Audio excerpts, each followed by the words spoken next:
Ladies and gentlemen, welcome into the Bama Standard.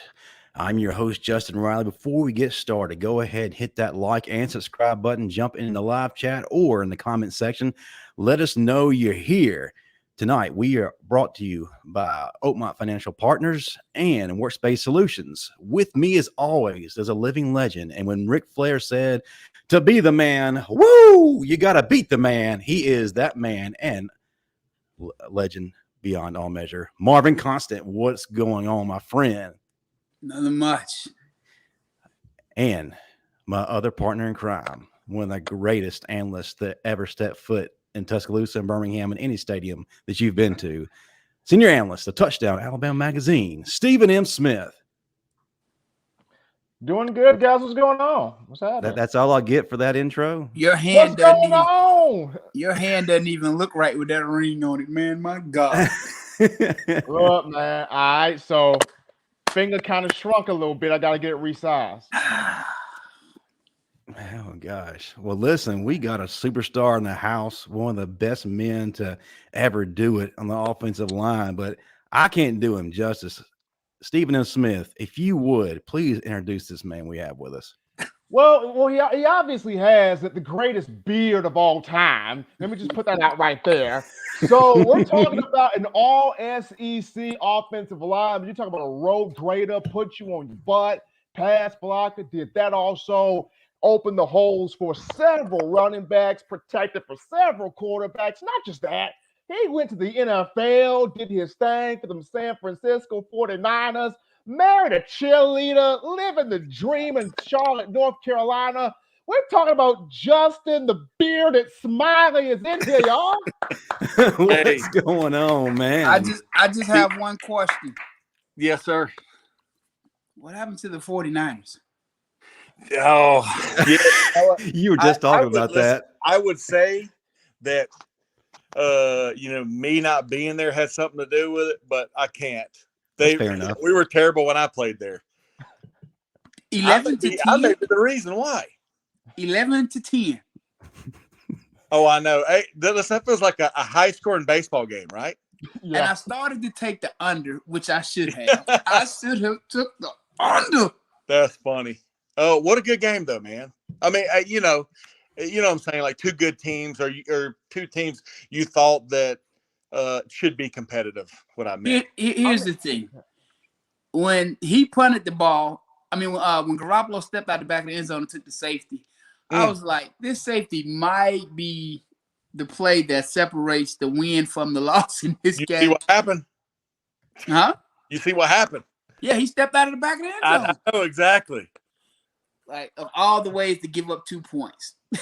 Oh, my God.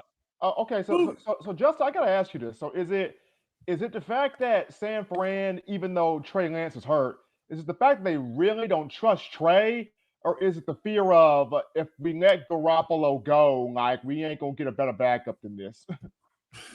I talked to a few people, obviously, are still involved in the organization. They obviously have John List as the GM, who wasn't my GM. So, but credible sources, they obviously thought a lot of Trey Lance. Obviously he's an incredible quarterback, an unbelievable athlete.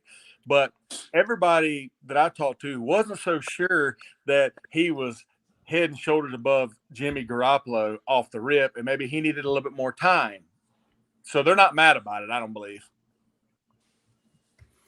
I got you. Well, the man that has to make a big entrance, one of the best dudes to ever carry the rock at the University of Alabama, anywhere he's been, two-time national champion and USFL champion, Bo Scarborough. Goddamn, what's going on? What's up? What's happening? What's up, Marvin? What's up, Steve? What's going What's on, up, brother? Bo? What's up, Justin? Hey, What's hello. going on? But hey, I'm gonna tell you what. Listen, I remember seeing this. This is crazy. So the year I retired, I come out to Northridge High School, and I'm just helping out because I still feel like I need to get my football fix. And they had this guy by the name of Bo that was running back, and he was just completely embarrassing every kid out there. They wouldn't even let Bo practice. And that was well before he ever played a down at Alabama. And, buddy, you definitely lived up to it, and we're proud of you, man. Oh, yeah, man. Thank you, man. I appreciate it. You're welcome. Yes, sir. That's what's up. Well, before we kind of jump into everything, I mean, hey, it's Arkansas week. Everybody's ready for a good barbecue. I got to ask you about this, Justin. You weren't always dead set and going to Alabama. Matter of fact, there was another team that came calling, and they almost had you. Before we just jump into it, can you talk to us about that? Yeah. So I was actually committed to Florida, the entire recruiting process. I lived much closer to Gainesville than I did Tuscaloosa.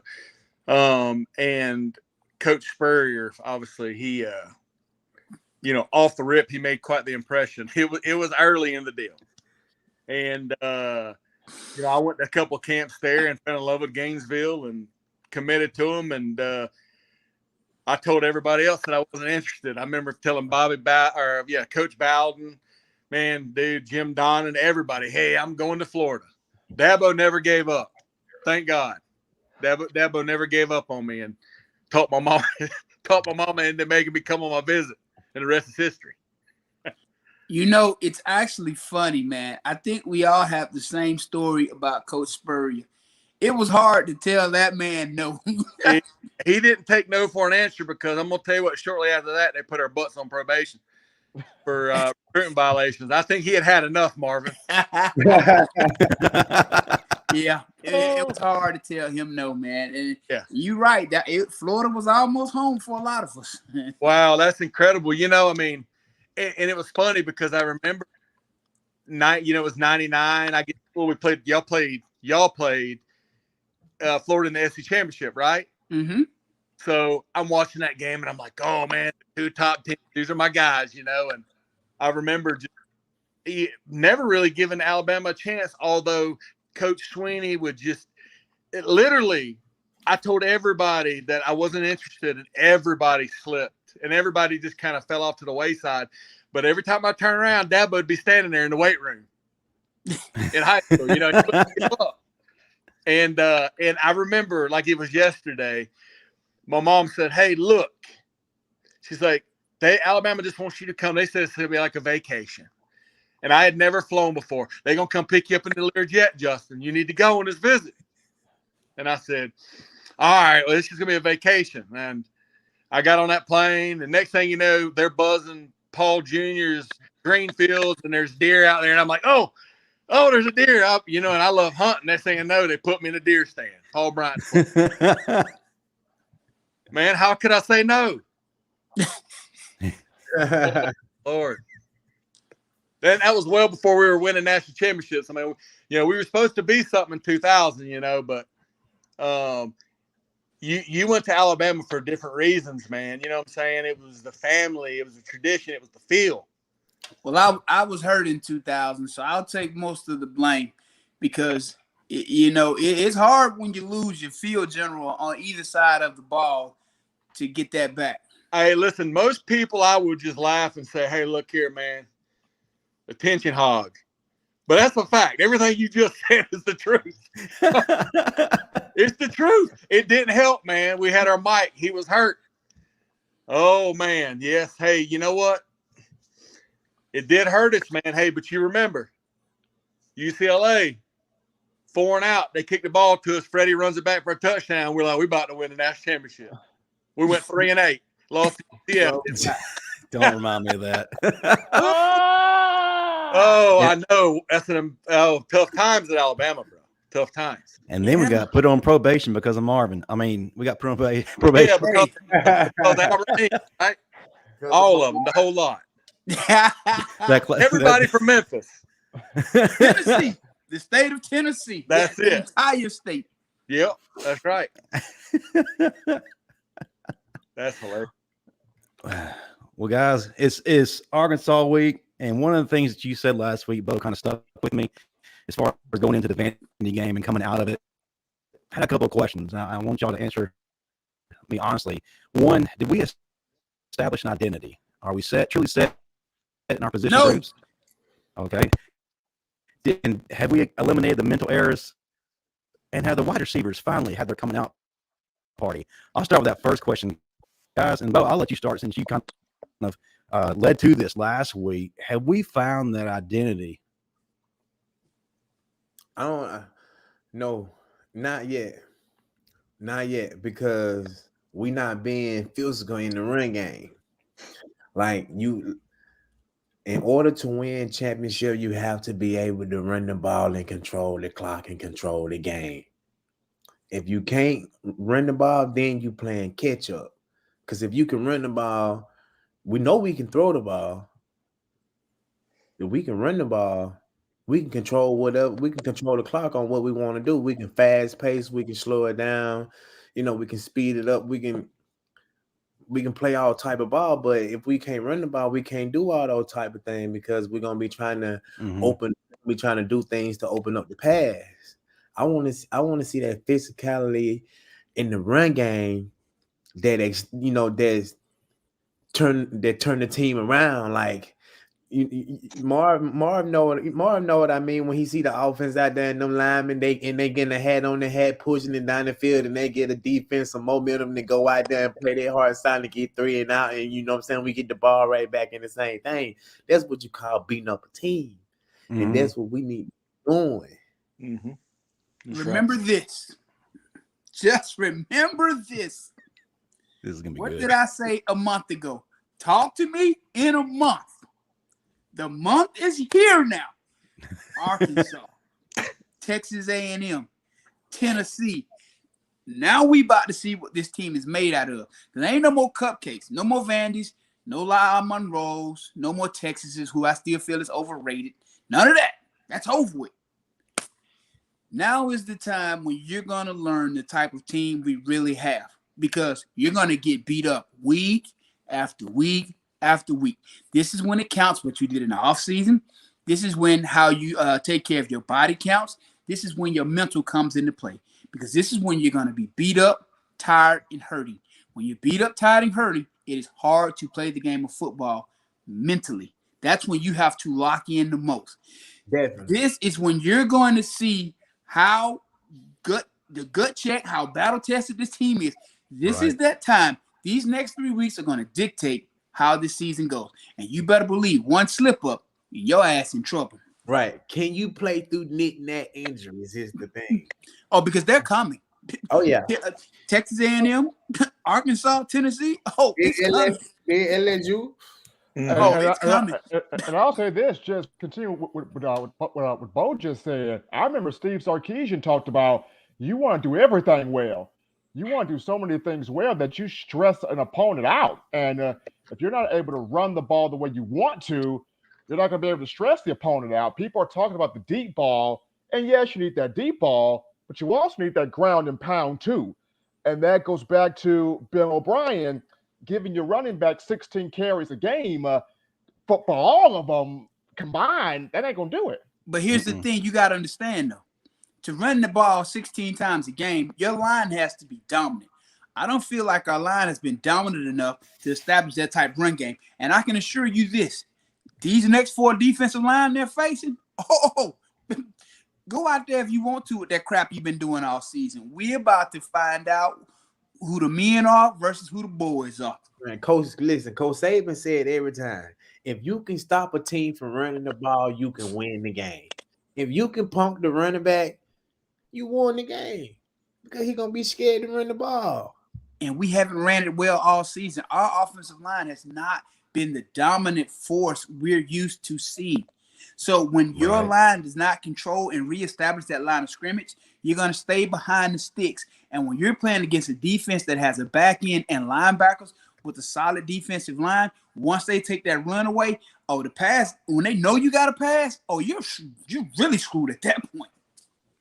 Yeah. Before I let Justin take this on, Bo, how did you feel about Jace McClellan and his physicality, the way he ran Saturday? I felt like Coach O'Brien trusted him more and allowed him to do more things, and by extension, Jahmyr Gibbs was allowed to do more. Did that give you enough, or are you still not satisfied? I mean, I love the way that he ran the ball. I think that he should have had more touches than he did to get to. The more touches that you get, the more confident that you get in yourself, and the more you start playing how you want to play, the more you have confidence in yourself. But if you, I want to see a 25 to 28 run game. out of one. You know what I mean? Like that hard-nosed football that we've been playing, banging on these teams. By the time the fourth quarter come, we can take up the whole fourth quarter just by running the ball down their throat like we used to do back in the day when Kiffin was there. That's what we used to do. We used to beat up on them in the first half. I used to play the second end of the second quarter and come out and start the third quarter, and by the fourth quarter, I'm gone. I'm through the hoops, because by the end they don't want to tackle you anymore. Because we do this in practice every day. We can do this all day, every day, and we know the other team couldn't do it. So we use that to our advantage. Right. Well, Justin, I got a question for you, Justin. Over there right now. No, Justin Smiley, all-world offensive lineman. I'm going to ask you straight up. Does our offensive line, A, reestablish the line of scrimmage? B, when they're in pass coverage, do they give the quarterback ample time, or does it often seem like he's running for his damn life? And C, have they let their nuts drop yet? Hey, you can start receive if you want. Yeah. I have to start in any certain order. Hey, look here. Obviously being an offensive lineman, there's this brotherhood, and even if you don't know somebody, you feel like you need to stand. You know, you need to stick your neck out there for them. I'm gonna say this: I do have a lot of respect for offensive linemen and a lot of love, obviously, because that's what I did. It's a tough job, and it's a tough job at Alabama. But this year, I don't think that we have an identity yet. I think that Bryce has been on the run, and it concerns me for as far as injuries go. If it continues, you know, he's trying to elongate the play or trying to make something out of nothing. That's a lot of times when quarterbacks get hurt. It concerns me there. If it's a catch-22, do they not trust the offensive line and not giving them enough opportunities to really lean on somebody, and to Bo hit on it and Marvin hit on it? This is a game of attrition, right? You take your shots, you give them a body shot, and by the fourth quarter, we knew in the past how the fourth quarter was going to go. And this year, I haven't got that vibe. And Marvin's right. I just told my wife a little while ago, I said, look, Arkansas game, I said, they're pretty damn good. I said, this is going to be the test for us. We haven't played anybody yet. Exactly. Alabama School for the Deaf and Blind. We played all these people. You know what I'm saying? Now we're about to play somebody. And Bo said it too. He said, and LSU. LSU is not as good as they've been, but I'm telling you, we got the bullseye on our freaking back. We always do. I'll tell you one thing, though. Auburn never has, and sometimes never has a good season going until when they play us. But when they play us, they playing like a top five school. It's out the window. Records are out the window in that game. Exactly. Well, I tell you what, I have October the 15th circled on my calendar. You play. Hey, listen, this Tennessee team has been improving week after week after week. They look really good against Florida. Yeah. I'm going to say this. Don't be shocked if that's a night game. Not going to be the same old Tennessee. And to have to play them after we've played Arkansas, Texas A&M, then Tennessee, that's a hell of a 3-week stretch. We better get the run game. We better get the run game figured out, because everybody knows what being one-dimensional will get you. Oh, absolutely. And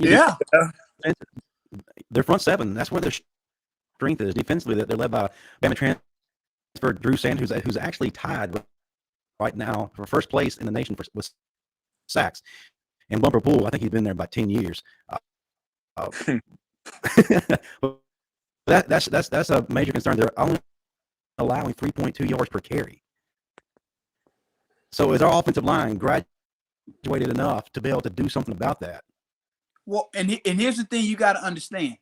This is what I'm going to say about those Arkansas stats. I get it. It was against Texas A&M. South Carolina. So they've played better opponents than we've played. So you can't say they've been out here playing some slack opponents with those numbers. Well, actually, against A&M, they didn't do too well at all. I think they allowed Devin A-Chain 8.5 yards per carry or something like that. He went completely off on them. So, their defense has holes in it somewhere. But, Justin, when you hear that, they're only allowing 3.2 yards per carry, as an offensive lineman, how much does that motivate you going in? Well, I'll just tell you one experience that stands out to me the most. It was, everybody knows that the Auburn game was a game of streaks and Tennessee was a game of streaks. Well, we hadn't beat Auburn in some time, and we were to play them there. I can't remember. Was it 2002? Well, we went 10-3, whatever year that was. 2002. We went there. We went there, and Auburn, it might have been like 2-something yards a carry, not even 3 yards a carry they were allowing on the ground. That was the whole season. We're not talking about through the first 4 games. They had done this the whole season. Their defense was loaded. We didn't stand a chance. We had a bunch of green offensive linemen. And I don't know if you remember or not, but Santonio, we talked about it. Santonio, we went off on him. I look at it as a challenge. Hey, so they're not only allowing this. Okay, well, they haven't played us yet. That's my mindset. But man, that comes with success, right? And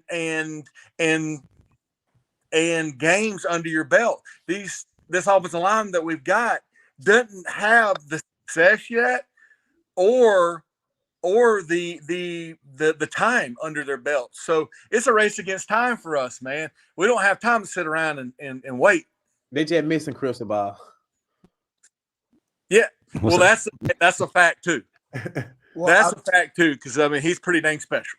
I tell you something. Not just Cristobal. You missing Stoutman, Pendry? Yeah. Oh yeah. That's Pendry. Jeez. Listen, man. Arkansas cheat too. They cheat. They are. They're liars Yeah, and you're right they're on that. cheaters. No, man. I'm telling you, true story. My freshman year, we had to play Arkansas in Arkansas. Team dinner. I think like 70% of our team ended up with food poisoning. That next day, we had to go out there and play. We ended up getting killed like 41-6 or something. I remember that. Are you saying that you believe that this was on purpose? 70% of the team ends up with food poisoning. Come on now. You'd have to lean that way. But I'm going to tell you what. I've spent a lot of time. I own a farm in Arkansas. I love to hunt. I've met a lot of nice people in Arkansas, but I will tell you what. They are sick of us. Hey, let me tell you something. If you don't think, man, hey, listen, I wish that I could go to Fayetteville because I'm talking about I can feel it now. The energy is going to be electric, right? Woo. Dude, they're going to be fired up, man. Oh, it's going to be, it's going to be a great test for us. Y'all said it. Where do we play Tennessee Let's at? talk- In Tuscaloosa or Knoxville? Knoxville. You going to that game? Hey, it's not that far. It's really not that far from Charlotte, man. That's a good point. It's only 2.5 hours. I probably should. But see, the problem with me is I'd be the only fool in cowboy boots and my Alabama shirt in a sea of orange. I don't think you'd be the only one there. I don't think so either. But I'm gonna tell you what. I believe. I don't know. That's gonna be hates us, man. Tennessee hates us. That's gonna be our toughest test all season. You think we go undefeated until then? Even tougher than Ole Miss? I think Tennessee will be our toughest test. You got to understand why I say I agree. tougher Ole Miss than is up there. Tennessee has not beat Alabama in the last 15 years. Right, yeah. Hey, bro. Listen, They're going to bring 7 and 8 years. That was a long time, right? It's been almost 15 years, I think. They're going to bring everything they got and then some. I can promise you that. They are going to bring the A, B, C, D, and F game because, again, you don't want to lose to a team that you lost to, again, after 15 other failures. Come on now. Yeah, and they're going to be riding high too. I mean, they playing some pretty good football right now. Yeah. Yeah, and everybody's pretty high on what's this, Heupel? Yeah. Yeah, Heupel.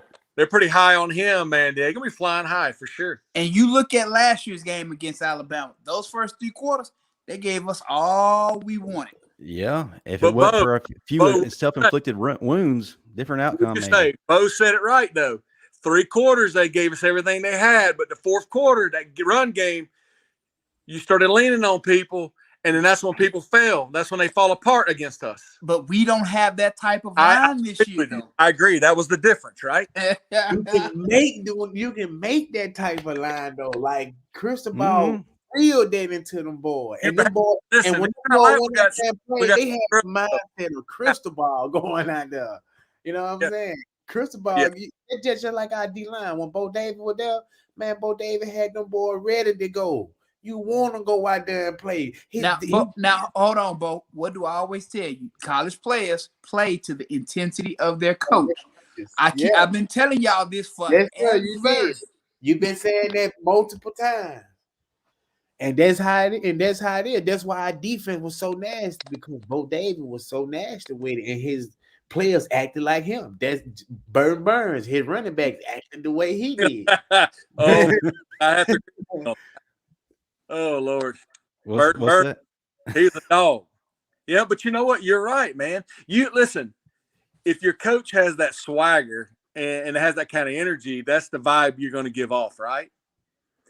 And we have to find a way. We have a lot of talent up front, a lot of talent. I mean, don't we? It's a revolving door, like our running backs, right? The offensive linemen just keep replenishing, but they just have to find – somebody's going to have to stand up, and, they used to call it, who's going to be the bell cow, man? Who's going to be the one to let them swing, right? Put that pride to the side and step up. Right.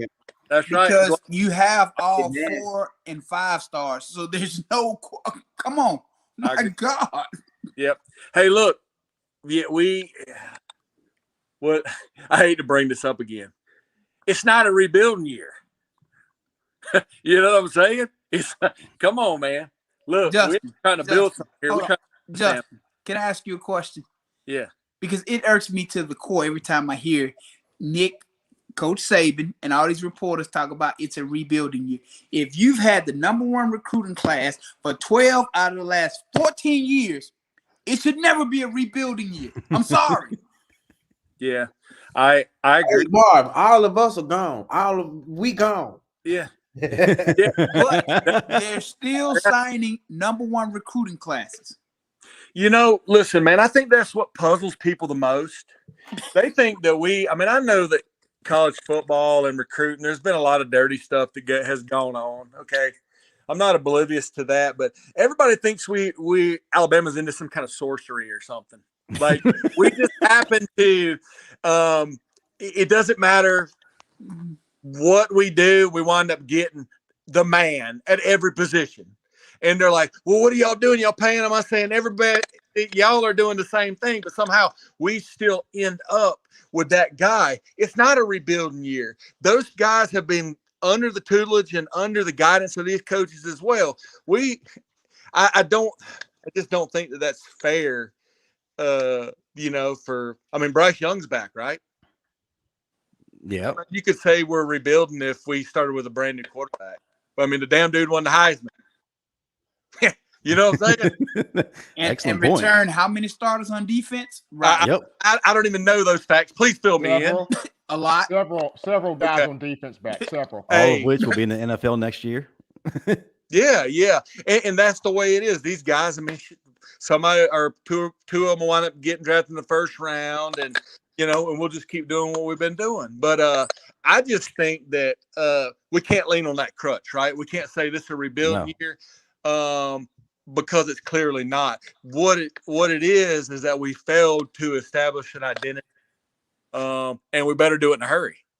Justin, you will agree with this. Even when I played, we call offensive linemen big nasties. Yeah. If your offensive linemen are all nice guys and they have a nice guy for a coach, it's never going to work out. We had linemen who were led by Neil Calloway. Ooh. Yeah. Hey, you know what? Hey, look, Marvin, you're exactly right. And I listen, I will say this here. I'm embarrassed to say I don't know anything about this offensive line coach that's here right now. And I do that for a reason because I'm kind of superstitious about it. I like the guys to show me, the players show me. Neil Calloway was an asshole. Hey, listen, freshman camp. You know what? When they bring us the new recruits out, and we're out there for a few days before Marvin and them show up. I'm out there, and Tuscaloosa is the hottest place on earth. During summertime, during training camp. Well, it's like 110, and I would say I'm in a bad mood. And Neil Calloway, I'm down a 4-point stance, and he kicks me right in the ass from behind. Then when I fall over, I turn around and I'm looking out my ear hole. But what he was doing, he was flexing on me. He was just letting us know that there weren't going to be any warm and fuzzies. It wasn't that kind of deal. But every time he saw me after that, he'd come in here. Marvin will tell you, he'd hug you and he'd massage your shoulders and look you in the eye. I was like, it made me feel a little weird. But I could tell he loved me, but he was an asshole. And that's what you need as an offensive line coach, because you have to be an asshole to play offensive line. Oh, yeah. You got to say, I always say this right here, like, dude, find work. I get my block. It's not over. I'm going to go downfield and I'm going to try to knock somebody's ass. I'm going to try to knock them on their ass 10 yards down the field, because sometimes that's what springs Bo for a touchdown. I don't see that right now. I don't see second and third level. I just don't. But you know what, Justin? For comparison's sakes, Pete Golding is a defensive coordinator. He coaches linebackers, correct? My linebacker coach was Jeff Rousey. Pain. I couldn't imagine playing for Pete, because it's like, how do you get me up to play when you're not giving off that energy? Hey, man, I understand it, because I understand it completely, because I went from my college guy to my pro coach in San Fran, and he was the most soft-spoken person and the most gentle person. It felt like he was a flower child. He just left. He was left there from the 1960s, and they hired him. Like, he was super, super soft, right? Wow. And I was like, it's really, really weird, because you go into battle. I want somebody that has been there before, who has done it. You know what I'm saying? Because then you feel like you could do anything. When they tell you, you're like, yeah, it's capable. I'm capable of doing that. I have the ability to do it. And it would be weird. It's almost like we have a pro defensive coordinator at a college level. To me, it's backwards, right? Mm-hmm. You got a guy like that. That's the perfect pro coach, because hopefully by then these guys are men and they know that it's a business and they have to protect their brand, right? But these kids are still learning their way, man. Tell the truth. There's still someone still on their mama titty. You gotta get them. Hey, listen, you have to remove yourself from the team. Yeah.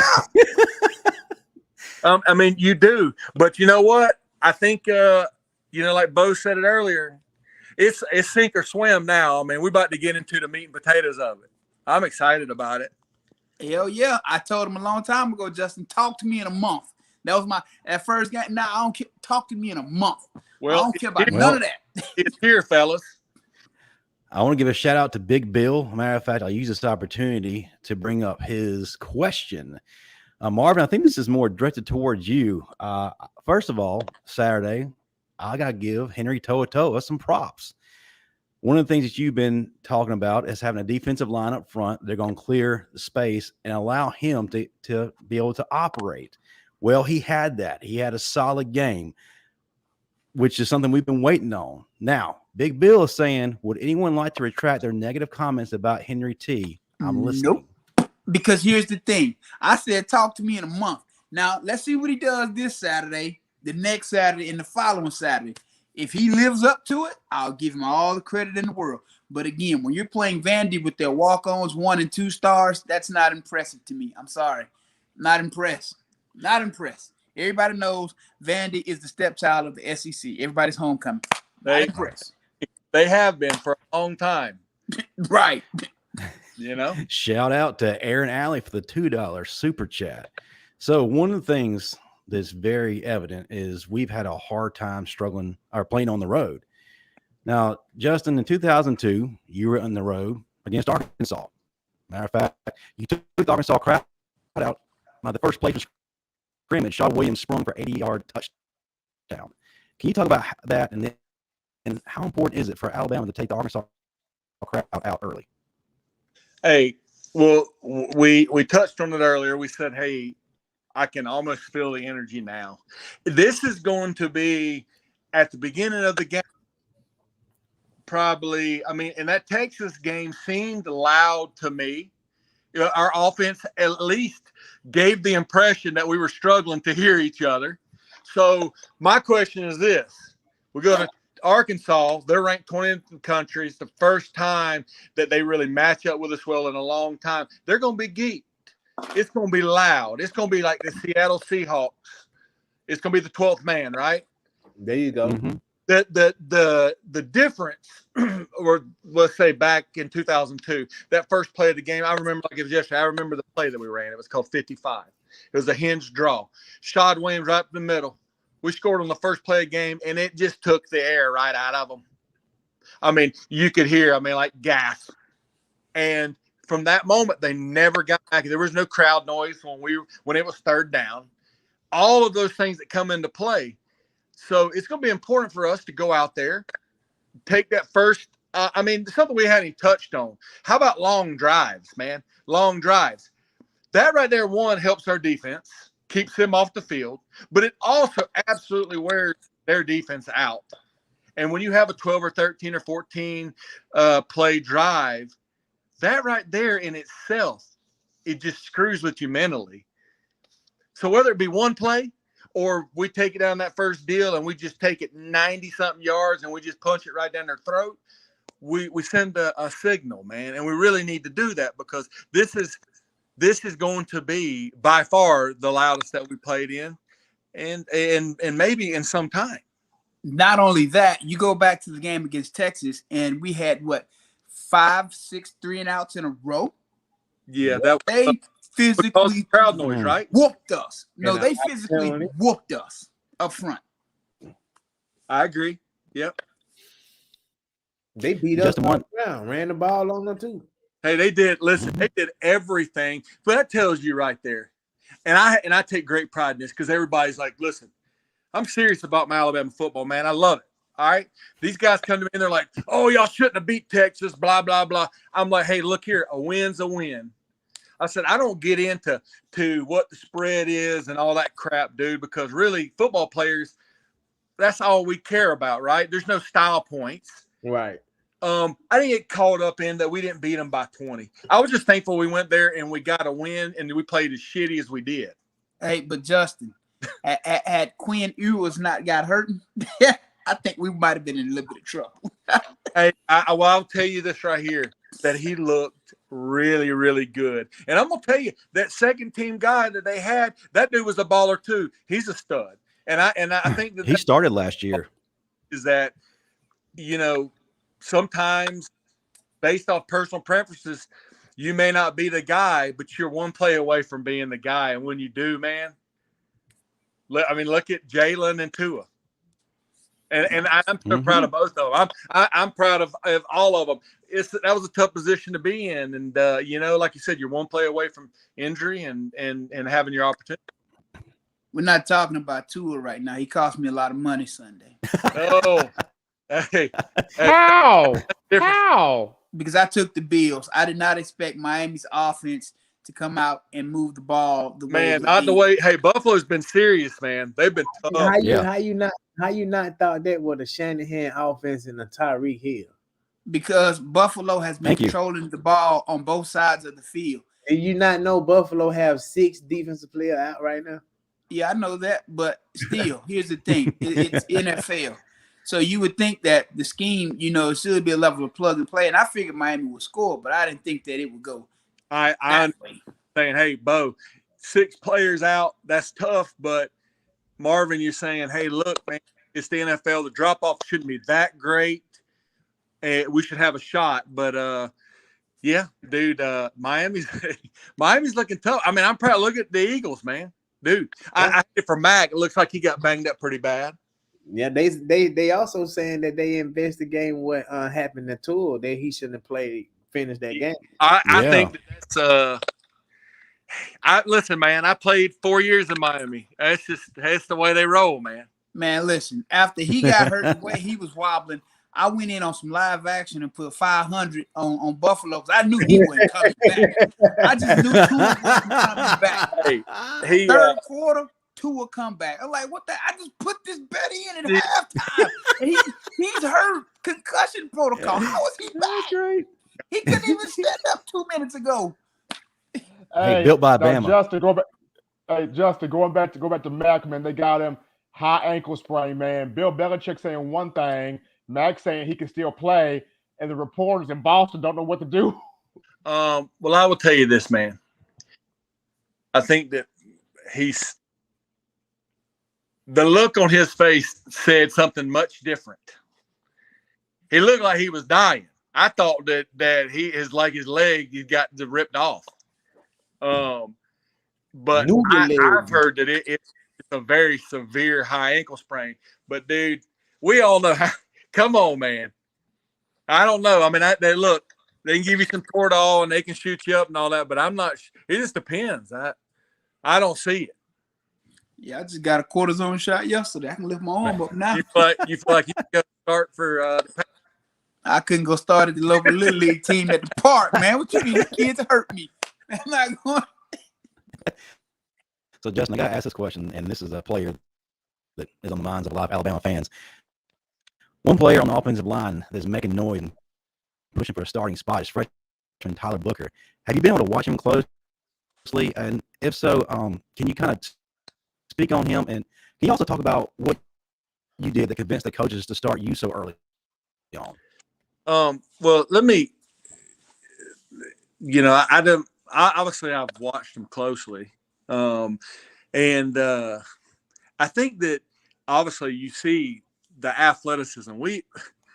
We have been able to sign some athletically gifted guys, who haven't just necessarily, Marvin said it earlier. He said the nuts haven't dropped. Well, I didn't mean this disrespectful, but in the offensive line world, maybe they haven't dropped yet. And you see guys who are just unbelievably physically gifted, can jump through the roof and can run like a deer, but just aren't mean enough yet or haven't bought in for one reason or another. I don't see that. And then we all know. So you have a bunch of different individuals on the offensive line that have to play together as a unit. And I see a bunch of fawns with wobbly legs trying to find their way, we just don't have it yet. But what I'm saying is these guys on the hoof are unbelievable specimens, and it's there. We just got to tap it, right? Yeah, but you know what it goes back to? I blame their teammates on defense. Because here's the thing, when I played, lineman, remind me, tackle, they pulling. Oh, I'm finna see what you're really made of. Oh, I used to try to drop linemen at will. Either I'm gonna piss you off and you're gonna show me what you got, or you're gonna go lay down. Because again, we here for a reason. I don't want somebody on the field who's gonna go lay down in the game when somebody drop their ass. So I'm gonna drop you in practice so we can go ahead and get you acclimated to what this feels like. So hey, this is what real game time combat feel like. I'm gonna give it to you every play in practice. So if you're not preparing that way, when they go out there on the field, it is not that easy just to flip a switch. Some people can, but the majority can't. I don't really. I'm not a big believer in the whole flipping of a switch deal, and I'll tell you why, because you got to be one way.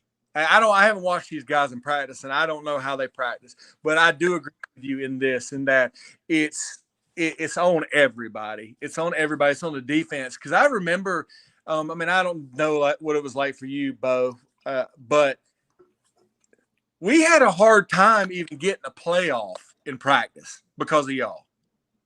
I remember scrimmages were so backwards. We'd get beat by like 4 touchdowns, and I'd be like on suicide watch during A-Day. But because we couldn't score a touchdown, but you knew that the defense was always going to get you right for game. And then we'd go out there and we'd rush for 400 yards. And we're like, oh, the light bulb went off. Like, I get it now. Like they busted our ass. We couldn't get a playoff. And but now we're here where it counts and we're ready. So, yeah, I agree 100%.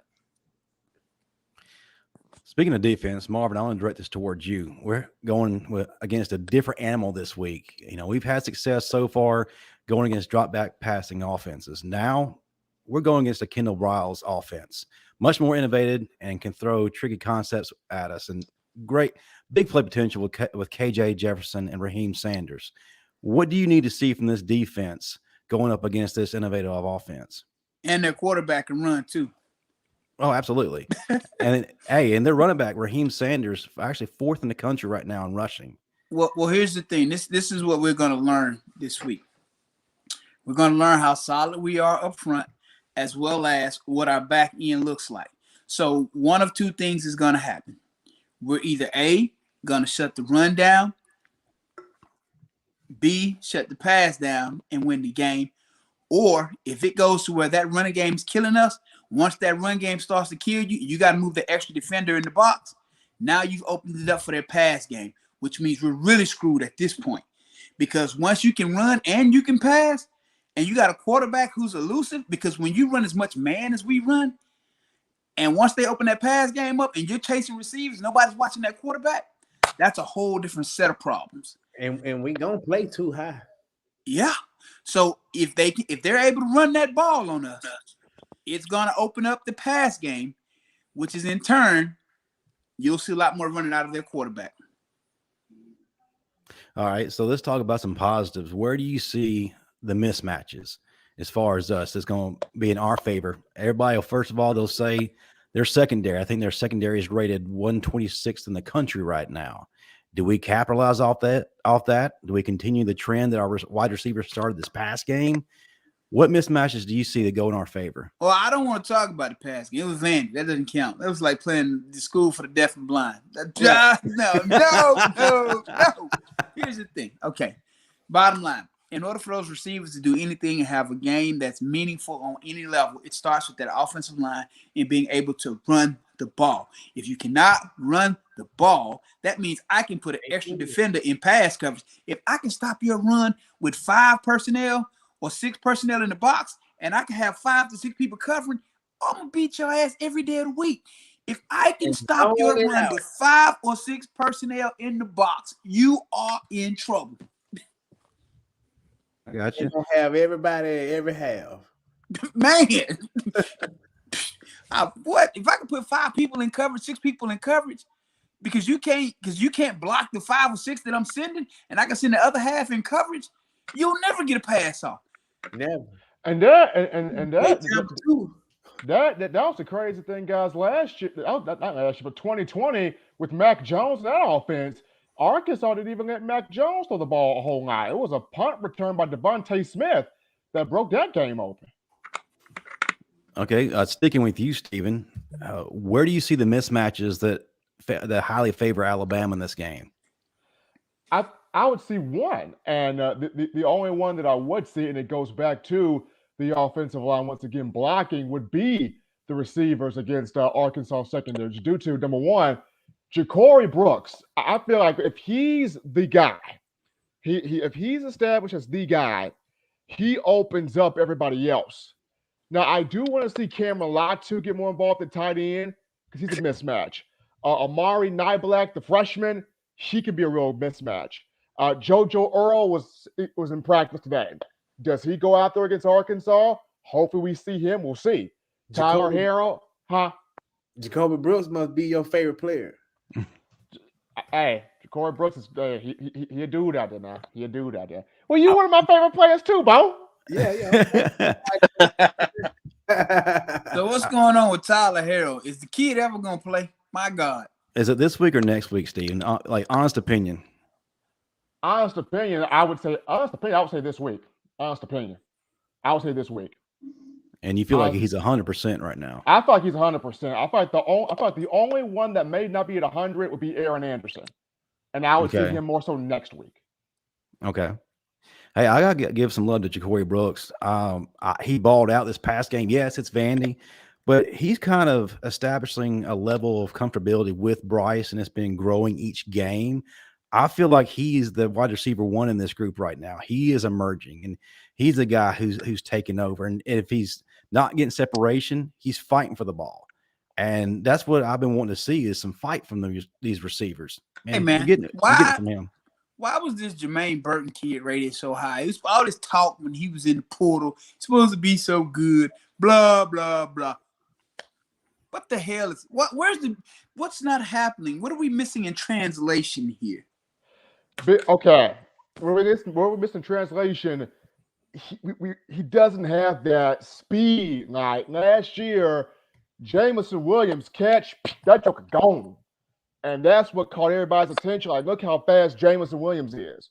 Look how fast Jalen Waddle is. Look how fast Henry Ruggs was.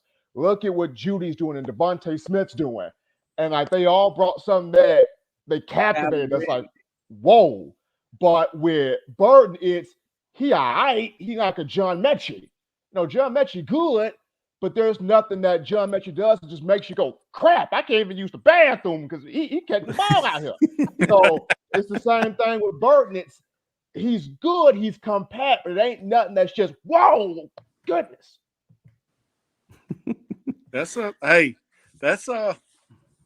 good explanation, dude. I mean, that's excellent. I mean, really don't see we see a bunch of, I want to say steady eddies, man, but the guy who just blows your socks off, that's gonna get that yak, right? Yeah, I agree. And not yet. Maybe when Harold comes back or JoJo, we may see it then. What I want to see is, I just want to see us that go out there and just take over and just dominate the game, man. Just dominate the game one time. We ain't dominated the game in all 4 phases yet. That's what I want to see. Back in the day, man, we used to dominate the game in all 4 phases. When I was a freshman, I had one job, punt return, and I'd be down. My man wasn't even in the camera when we watched the film. I hold his ass up so Cyrus can, do his thing. And that was my job. I took my job serious, you know what I'm saying? That we need guys to take whatever they one role is. They got to play that role very well and do what they supposed to do. Man, I promise you, we will be back. Bo, you know what the problem is? They grew up on bottled water. And you know what I'm talking about? They didn't drink water out the hose pipe growing up. Yeah, Marvin, they were on that Fiji stuff, Marvin. Right. See, we grew up drinking water out the hose pipe. You know what? I think Marvin may be on to something. Because you know what my mom would tell me during the summer? She'd lock me out and I'd be like, I'm thirsty. She'd say, there's a damn water hose on the side. Yeah. And that water out that hose pipe had that little certain taste to it, but you knew it was good and cold. Hey, look here. I think you might be on to something, dude. That's the secret. Yeah, that hose pipe water gave us superpowers. They had to put their hand on that water, you know what I'm saying? Yeah. They're drinking filtered water. Right.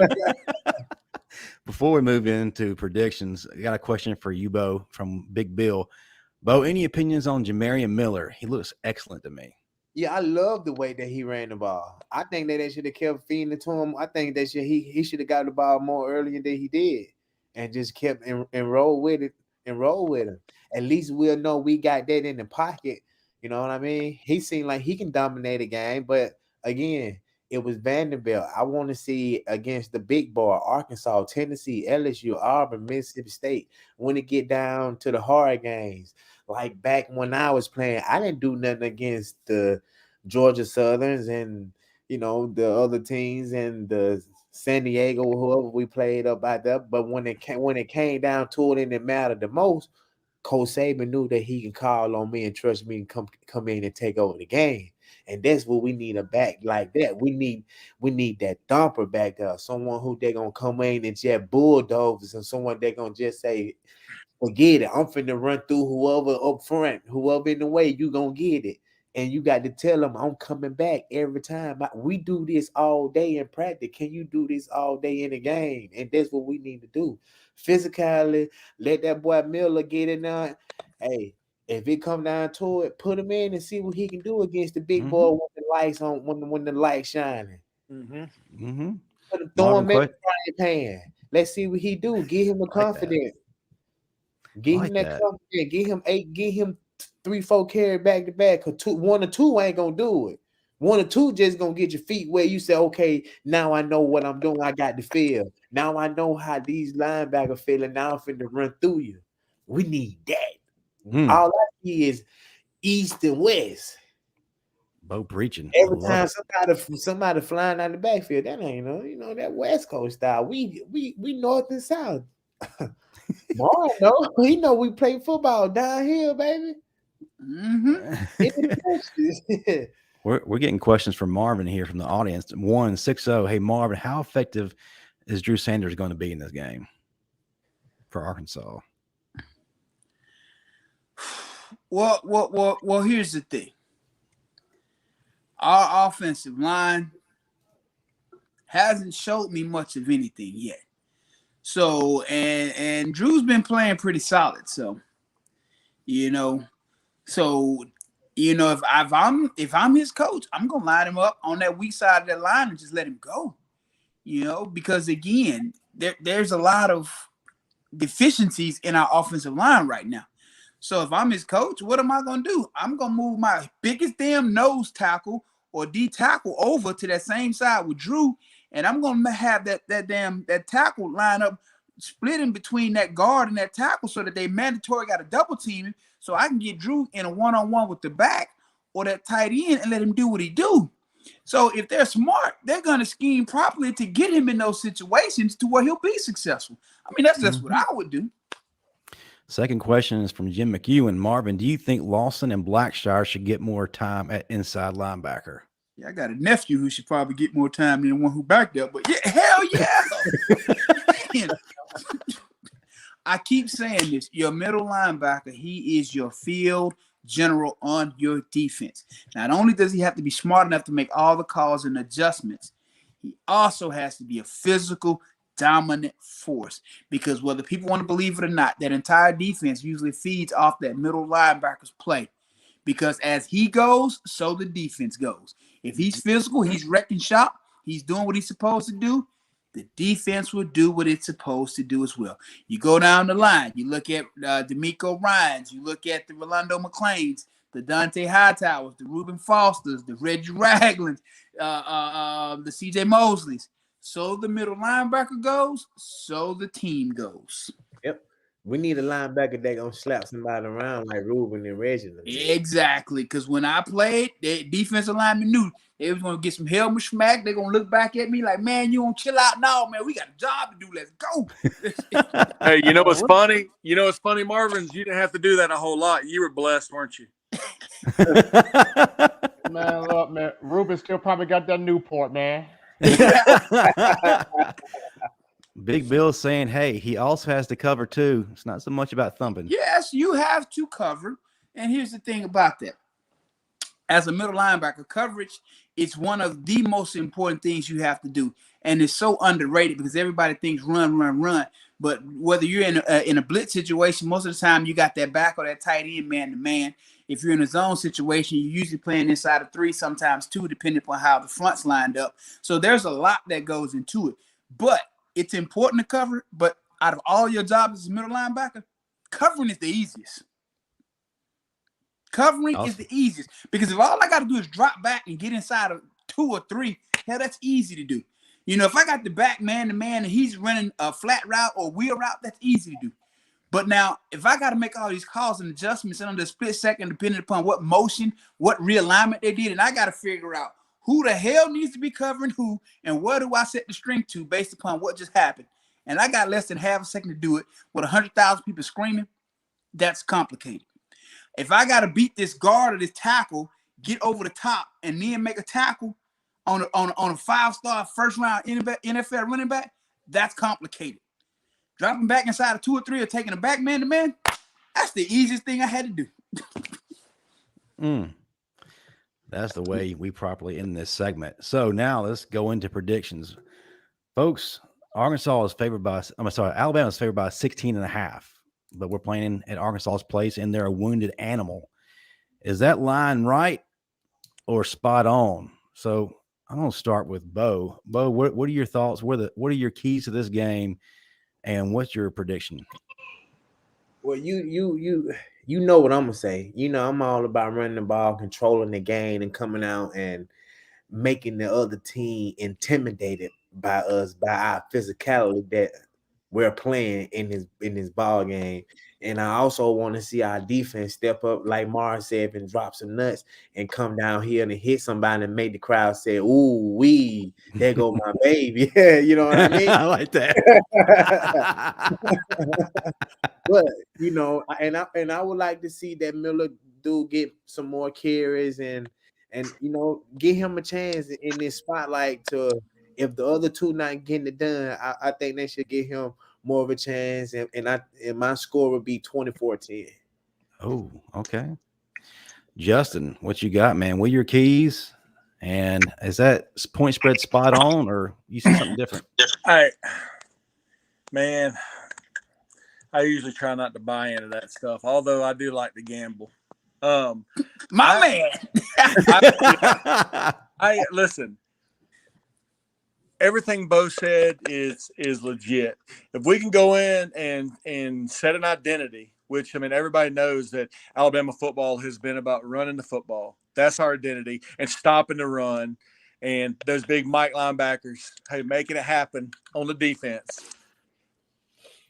I think that, that we win by 2 scores. I think we're due, man. We're due.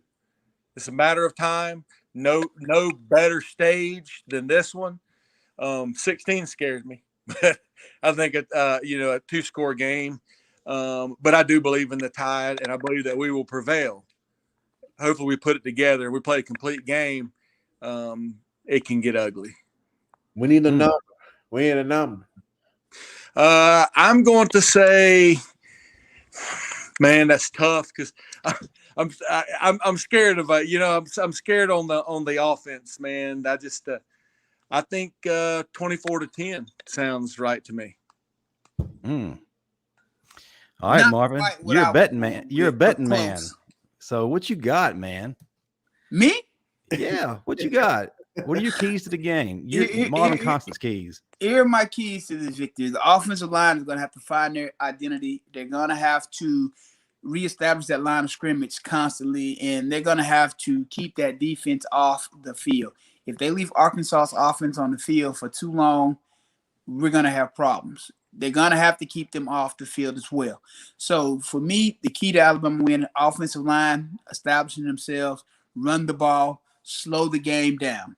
And defensively, we got to get pressure, and we got to stop the run up the middle. It can't be 2nd and 5, because if it's 2nd and 5 every time, they have the disposal of their full playbook at 2nd and 5, because you're behind on the sticks at that point on defense. 2nd and 5 is an offensive coordinator's dream. He'll take 5 yards on first down every day of the week because he can do so much more. Because now you can throw a quick screen, you can throw slant routes, you can even take a deep shot because you still got 3rd down to make up those 5 yards. So, if we don't do those 2 things, it's going to be a long night. But prediction-wise, I'm going 24-20. So my anxiety is going to be up. Hey, look, you see me? I look like that meme of that guy going, You got to understand something. You said what? 24-20. We're playing in Fayetteville. They just came off a tough loss to Texas A&M where their kicker shanked that field goal. They're going to come out hungry. Yeah, but they gonna be playing off of emotions though. Bo? What? That's Bo, only good for a little bit, ain't it, Bo? Bo, here's the thing about it. I've watched them play this season. They have talent to line up with these emotions. I will say this. Marvin quoted the exact score from the 2010 Alabama-Arkansas game. And that game was also played in Fayetteville, 24-20. Ryan Mack throwing the ball there for Arkansas. Well, Stephen, now it's the mic is turned to you, brother. What are your keys, and what do you see happening? Time of possession and third down. Get off the field on third down. Arkansas is going to want to sit on the ball and control it. You can't have them control the ball because I'm pretty sure Sam Pittman's going to tell KJ Jefferson, hey, bro, you see 9 over there? We don't want 9 on this field. Sit on this ball, run this ball, eat this clock. We do not want 9 on this field. So for Bama, control that time of possession. Defense, get off the field on third down. It's going to be key. For me, 17.5 is tough, as Justin said. But I'm gonna go off. I'm gonna do this. We're gonna go 38-17. Okay. 38-17. That's 21 points, man. I think they can probably pull it. Probably. I like a little bit of breathing room. Hey, listen. I give you them 21 for 50 right now. He said it with his chest. I believe it. Hey, Justin, you heard me say I give you them 21 for 50 right now. Hey, man, it's good times. Hey, I appreciate you, man. This was a great show. It was fun. Yes, sir. Well, before we just close up shop, tell fans what's up next for you, and if you're on social media, how they can find you. Me personally, I'm sorry. Don't want to be the Debbie Downer. I'm not a social media guy. I never have been. I like to be more mysterious than that. Tell the truth. You don't want your Twitter and your Instagram going off in the deer stand. Yeah, well, hey, that, and I'm afraid that I wouldn't get too many likes. But anyways, hey, man, we have 6 kids. We're staying busy with that. We've got kids. We got this guy playing football. He's a freshman at the high school, and this one playing quarterback. So we got 4 boys. They're all doing sports. We got 2 girls in there doing their thing. So we're staying pretty busy with that right now. You competing with Sean Alexander, huh? Y'all trying to field. I don't know if Sean. Hey, look, I can guarantee you, I'm not having any more. After this last one, I was like, I'm done. I'm too old. We were in diapers for 15 years, man. I think he has like 11 or 12. What's that? What? Sean, he has like 11 or 12. That's a community, dude. Hey, look, dude, listen, it just blows my mind. Real quick, my center in Jacksonville, Brad Meester, played 17 years in Jacksonville. This guy had 8 daughters.